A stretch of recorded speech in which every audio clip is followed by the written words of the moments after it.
from the Fighting Illini. Happy birthday, Abe. 7 years ago, our fathers brought forth upon this continent a new nation, conceived in liberty, and dedicated to the proposition that all men are created equal. Now we are engaged in a great civil war, testing whether that nation or any nation so conceived and so dedicated can long endure. We are met on a great battlefield of that war. We have come to dedicate a portion of that field as a final resting place for those who here gave their lives, that that nation might live. It is altogether fitting and proper that we should do this.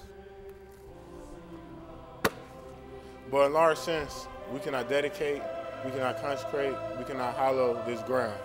The brave men, living and the dead, who struggle here have consecrated, far above our poor power to add or detract. The world will little note nor long remember what we say here, but it can never forget what they did here.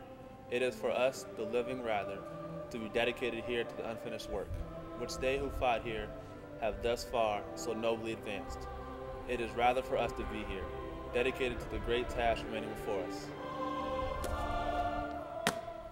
That from these honored dead we take increased devotion to that cause for which they here gave, the last full measure of devotion.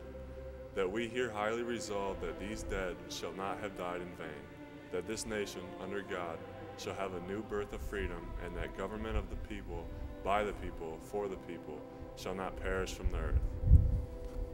Happy birthday, Abe!